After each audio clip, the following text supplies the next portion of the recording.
What is up, everyone? This is SwordKing090 and this is going to be Operation Dome number 121, 121st episode of the Operation Dome series. The series where my friends and I are working to encase the entire world in glass and glass panes. And we still got a lot of work to do, but I am way more than confident and I'm way more than optimistic that we will get it done in summer vacation. So that's pretty much my goal. If I don't get it done by then I'm just going to have to give up. Oh my god, I am so terrible when it comes to these things. I just don't like life as it is. But hey, that's just another rant for another day. But one thing I want to rant about, if I can even talk right, is that I want to rant about Time Warner Cable. Yes, they're pretty much a good company, if you say that's for sure, because they're pretty much a monopoly over here. I would rather choose Time Warner than any other company that's right in this area, so pretty much we don't have any choice. But you know, the whole recent dilemma that everybody has been placed upon is that, well, you cannot watch your channels anymore because you're gonna have to get yourself that little converter, or whatever you want to call it, that little digital box for you to be able to watch your TV, which I kind of find annoying. But yet it's gonna be a deadline where April 1st, if I'm not mistaken, was that everything will be digital. So I don't know all the little tricks and all the other stuff that goes along with it, but apparently you're kind of forced to actually go ahead and buy their box so that you'll be able to watch all your channels as you used to. The bright side to it, that it was in HD now. All the channels I'm watching right now is in HD, except for a few which is not so HD, and it has that 4:3 little ratio. If you don't know what that is, like if you watch this YouTube video, it is 16:9. With a 4:3, you will see black bars on the side, so it's not widescreen, it's just more of how it would look like way back when. A lot of the older videos back then has the 4:3s, just pretty much the beginning of YouTube. Unless they were in widescreen and then they automatically converted to widescreen, or that they were stretched regardless. But the videos back then, a lot of them, or even the shows back then, they had their good old 4:3s, which it's not so bad. But when you have a widescreen television, you'll notice the black bars on the side and you just want to get rid of it because it's a little bit distracting. So you have to have a little bit of a menu option for it to be stretched, which it does not always do it justice, but it's pretty much what you have to do. Either you watch or you look at the black bars on the side, or you get rid of it and the picture is not all that great in quality. But some of the channels are in HD, or a lot of the channels are in HD, and then some of them are not in HD, but I can't complain. The first year is free, and then later on, after that year, every month is going to be $3 pretty much a month for you to watch all your shows. And I'm pretty sure that on top of that, you got your cable bill. And there's other things that are going around saying that they're going to have like the FCC do a little bit of regulations, or they're going to actually go after Time Warner for all of this, because some of the other people who actually have digital boxes, they're not able to actually watch their shows, even if they have Time Warner as their provider. So that kind of says something, that it's going to be a monopoly case. They're going to have to do something about that. But either way, in this regard, or regardless, that I got myself the little HD box, or yet my father actually got it. He actually bought it for me, and I did not even realize it until he actually told me that he went along and bought two, one for the living room and one for my room, because we watched the televisions in our room just pretty much frequently. And then in his room, he already has a little cable box there, so he doesn't have to worry about that. So the main 3 TVs just in the household, we all could watch our channels again in HD. So that's actually pretty nice.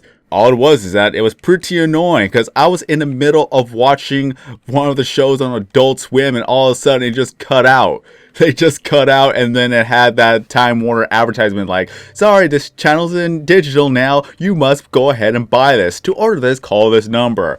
Come on, people. Why didn't you just wait till April 1st? Not just abruptly ruin my show. I wanted to watch all the Cartoon Networks, and I wanted to watch the anime. Because, of course, it was around Toonami's time, around Saturday, and I couldn't watch that, so I missed a few episodes. Sad face. Even though I don't want to go on the internet, I just wanted to just relax on my bed and just watch it right then and there, but I couldn't do that, I guess, just because I wanted me to get the box as soon as possible, but they already cut it off before even the deadline was for me reached. So a lot of the good shows I was not able to watch, and then, of course, there were some other shows that I just didn't want to watch because they were not that good anyways. I just didn't care about the Food Network. Apparently that was high in demand. A lot of people like to actually look at food. For crying out loud, people. Yes, it's kind of interesting if you wanted to go look for restaurants that you want to go possibly get to, but for those people who actually cook the foods and then you watch that, all that ordeal, all that little drama that has to deal with cooking, I'm not interested in that. And look at that, Joshy is online. I wonder if he's gonna actually go ahead and join me. I'm not too sure. I'm just gonna have to wait. But all I could say is that that's one of the things that has happened. At least I'm able to watch all the other shows now. Just the few channels that I actually do watch. Cartoon Network, if it doesn't have all that terrible shows right there. I miss all the good shows. They really need to bring a lot of those back. Even if it's a syndication little issue, they really need to bring those back because they were very, very entertaining to watch, and a lot of them are better than the shows that we actually have today. And that's all opinionated because a lot of people say so, some people don't. Some people say, what are you talking about? And then some people say that it don't matter to them. If as long as they're having other good shows possibly down the line, then they can't argue with that. At least the Powerpuff Girls are coming back, so let's see if it's actually going to be good. And yes, I did watch the Powerpuff Girls because it was actually very entertaining. It was very entertaining. I cannot stress that enough. It was very entertaining. It was good. I'm not going to lie to you guys. It was actually good. It was a good show. I miss Courage the Cowardly Dog. I'm pretty sure they're not going to bring that back. I miss The Kids Next Door. And what other shows? I'm going to have to try to remember on the top of my head. I remember The Grim Adventures of Billy and Mandy, but at least they're actually having, like, what's that show? I'm trying to pronounce it correctly. It's pretty much the vampire, the bunny vampire, like, Banicula. If that's actually correct, Maxwell is actually a part of that, which actually makes it great. If you don't know, wait, is it Maxwell?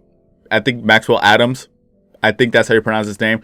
I'm terrible with names, people. I know I'm terrible with names, but the producer, creator of Billy and Mandy is actually part of Banicula. So that's actually pretty great for that to happen. And I watched one of the first episodes, and it was great. I liked the animation, and I liked how the story went along, and it actually was pretty smooth. So it was very entertaining, and I can't wait to see more of the episodes. It just sucks that they're having the episodes pretty much in the morning, so I'm asleep during the morning. I'm not gonna wake up just to watch a show.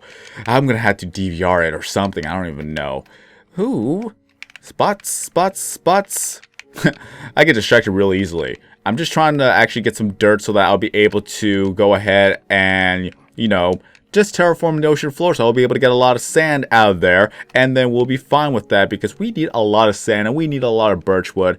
And one of the things I really want to do is live stream once a week so that I can at least get a lot of progress done, and you can actually see the behind the scenes. And if it's good enough for a video, then I can actually have that as a video. I'm gonna be literally talking to myself while other people actually watch me talk to myself, and then they can get a preview of the episode that's gonna actually be uploaded, and then I can actually answer people's questions within the live stream, within the video. It's a video inception where it's gonna be all great if I actually can make it great.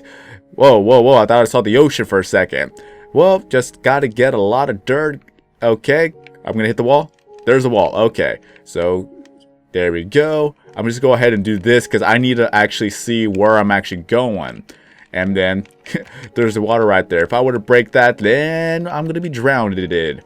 Okay, alright, so let's go ahead and get a lot of sunlight into this area because we need a lot of light. And okay, so it looks like we're underneath some of the spots too. Okay, alright, this is what we need. We need a lot of dirt. Oh, there's the water. How did that happen? I did not even touch that block. Okay, I'll accept that. Okay, go away, squid. Go away. I'm not going to murder you, just as long as you don't bother me. Apparently, squid will actually suffocate if you actually have them on land. I don't know if that was a feature that they added recently, or is that's pretty much how it's always been. But I never noticed until recently that it has happened. Because usually whenever I did the whole showcase of the texture packs, I would leave them out in the land, or pretty much out of the water, and they would stay there for a long time. So I'm guessing that they actually fixed it so that they will actually die after a short time. But it's just kind of morbid when you think about it. But what else can I say? What else can I say? At least I'm getting a lot of dirt. And once I'm done terraforming the ocean floor, we'll dig underneath there because a lot of the spots in the ocean floor are actually a good 3 blocks. 3 to 4 blocks of sand underneath the dirt. The newly placed dirt that I placed down. So we will have a lot of sand. that's gonna be great, guys. That is gonna be great. What I actually wanted to do for this video is that I wanted to test a new microphone that I was actually borrowing for my production class, and that was the Shure 58 or the Shure SM58, because everybody is using that microphone for a lot of purposes like vocals, mainly vocals. But sad thing is that I don't have a Phantom Error box, because when I actually try to plug it into my computer, because I actually have the little XLR, I believe, to the 3.5 jack, I was not able to use the microphone. I tried. It was just so low quality or just so silent that I couldn't do anything about it. Not with Audacity, not even with the figurations on the computer. I just couldn't actually use it. So my guess is that I'm gonna have to actually buy myself a Phantom I was gonna say Phantom Hourglass. I was thinking of Legend of Zelda right here. Oh well.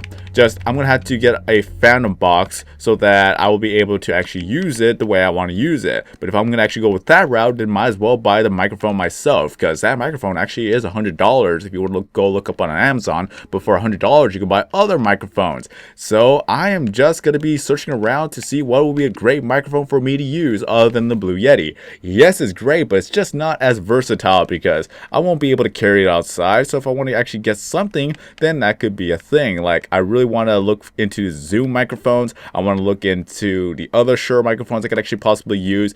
And then, of course, there's going to be the Rode microphones if you want to go outside. So I just want to see what the other possibilities I could possibly do for possible videos in the possible future.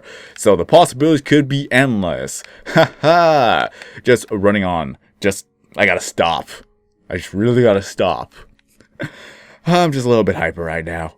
And I got a lot of sand. God dang. You know what? I don't need all this gravel and I don't need all this stone. If I'm back in time, I'll pick those up. But at least I got a lot of dirt so I can use for the ocean. Yep. Okay. Time to get out of here. And let me know in the comment section below if I actually do talk too fast. Because I need to know, honestly. I need to know. I know I could talk fast, but am I talking too fast? That would be the better question. And hopefully that people could actually understand what I'm saying, because I am wanting to go into a little bit more of the broadcasting field, and I'm actually reading a textbook, which I'll talk more about that in Operation Bedrock, because a lot of things I'm reading in the book is actually some common knowledge that I've already have known. But now if I were to actually work on it, then it'll actually be beneficial to me, because that's kind of one of the things I really want to do in terms of YouTube. So I'm going to go ahead and try to apply all that knowledge onto YouTube. And if it doesn't work out for me, then at least broadcasting could be a thing that I could possibly do, and then do YouTube on the side. Granted that I'm not going to be always busy when it comes to broadcasting. Just one of the things I gotta actually have to work on is my voice, because apparently what I read in the book is that back then, like back in the 30s and 40s, like one of the best qualifications of an announcer is that if you have a deep bass voice. So that is something I could actually do, because my voice is already naturally low, but the reason why I'm speaking at a higher tone is that people will think that I'm more enthusiastic, or that they could actually hear me better. But if I were to slow down and like enunciate my words better, then that could actually be something that people would like to listen to. If I'm not going all over the place, and if I were to speak slowly and as well as just take the time to talk about what I need to talk about, then that is some of the other things that people look forward to whenever they listen to a radio broadcast or something else, or a podcast even. But it just doesn't always feel that natural. Even in the radio business, it's like sometimes people don't even sound natural when they speak on radio. Thus, they put on a persona, and that's what the people look for, because when they hear about the show, then they know about the person already. But I just haven't really established myself. That's the thing. I have yet to really establish myself, and that's one of the things I'm going to have to work on. There's a lot of things I'm reading in the book that's already something that I've already known about, but now to actually put them into practice, that's going to be a different story. And whether or not if I can actually accomplish that, that is a thing that has to be, well, tested. Am I actually able to slow down, pronounce a lot of the words correctly, and still sound natural, and as well as energetic to pretty much keep your guys' attention?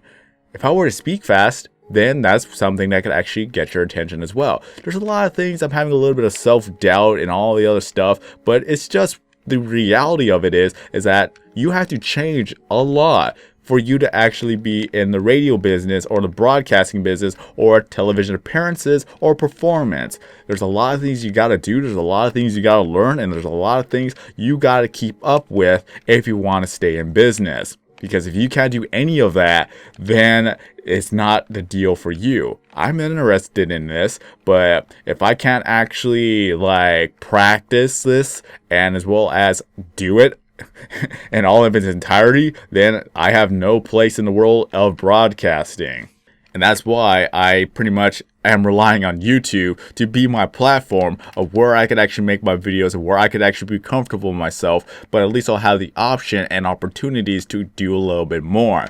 So we just don't know how the future is going to hold up for us or what's going to happen. But once it happens, then that is just another step and another chapter added to the book of life. So whether or not if I'll ever achieve anything in life, at least I have the journey and at least I have the experience and at least I had the opportunity that I could say that I tried and failed, but I still tried. I would rather try and fail than to just not try at all and always be a failure. A lot of people learn from their failures, so that is one other thing that it's a life lesson too. But then, of course, you're going to get the YouTube comments saying, dude, you talk too slow. Dude, you are not exciting. Dude, you are boring. People these days. People. It's not easy, guys. It's not easy. No one said it was easy. I'm saying it's not easy. Just a lot of things have to contribute to YouTube because you got to be energetic. You got to be fast. You got to be on top of everything. You just got to be there. Well, everyone has their different styles, everyone has their different tastes, everyone has their different preferences. But if I ever find mine, then that's going to be a thing I'm going to have to stick with. Because beginning-wise, I was slow, and as well as that, I was sort of monotone. I'm not going to lie to you guys, I was monotone.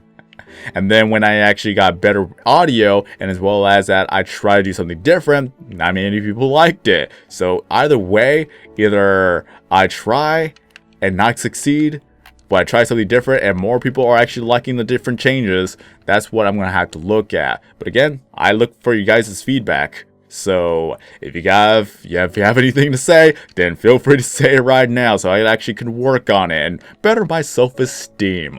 Because why not? Compliments help a lot. And then of course there's going to be negatives, but hey, that could actually be turned into something positive.